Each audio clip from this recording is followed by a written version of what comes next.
আলহামদুলিল্লাহ রাব্বিল আলামিন ওয়াসসালাতু ওয়াসসালামু আলা হাবিবিহিল করিম ওয়া আলা আলিহি ওয়া আসহাবিহি আজমাইন।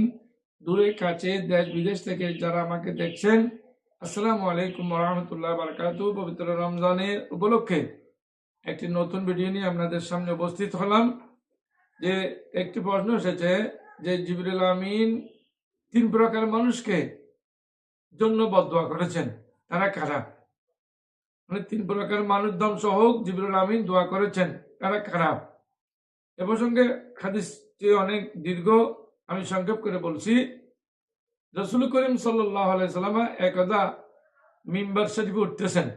প্রথম ধাপ উঠার পরে আমিন, দ্বিতীয় ধাপ উঠার পরে আমিন, তৃতীয় ধাপ উঠার পরে আমিন বলেছেন। তো এটা কিসের আমিন বলেছেন? প্রথম ধাপ উঠার পরে যে এখানে বলা হয়েছে যে মা বাদামা নাদারাকা রমজান ফালাম ইয়াকুল্লাহ, যারা রমজান মাস পেয়েছে কিন্তু তার জীবনের গুনাহ মাফ করাইতে পারে নাই, জিবরিল আমিন বলেছেন তারা ধ্বংস হোক। রসুল বলেছেন আমিন। তো রমজান মাস হলো গুনাহ মাফের একটি সর্বসেরা মাস। আল্লাহ রাব্বুল আলামিন প্রথম 10 দিন রহমত, মাঝখানের 10 দিন মাগফিরাত, শেষের 10 দিন নাজাতু মিনান নার রেখেছেন। তো রমজান মাস পুরোটাই আল্লাহ রাব্বুল আলামিন বান্দা অবগণিত গুনাহ মাফ করেন। তো বিশেষ করে রমজান মাসে আল্লাহর কাছে দোয়া করে নিজের গুনাহ মাফ চেয়ে তওবা করে নিজের গুনাহ মাফ করে নেবেন।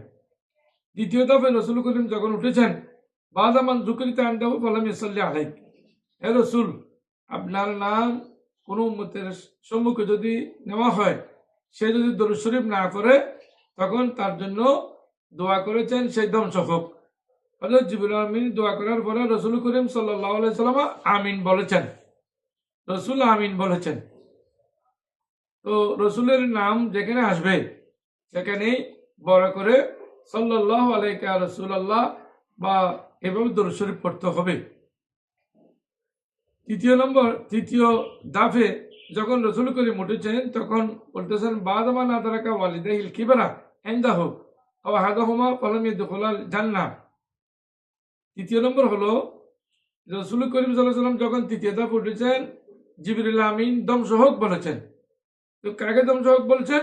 আর মানা তারাকা ওয়ালিদাইহিল কিবরা ইনদাহু, যারা নিজের পিতামাতাকে বৃদ্ধ অবস্থায় পেয়েছে, আও আহাদুহুমা অথবা পিতামাতার থেকে যে কোনো একজনকে পেয়েছে, ফালাম ইয়াদখুলাল জান্নাহ, সে তাদের সেবা করে, সন্তান তাদের সেবা করে যদি জান্নাত নিতে না পারেন, এরা হতভাগা, এরা ধ্বংস হোক বলেছেন হযরত জিবরিল আমিন। রসুল করিম আমিন বলেছেন।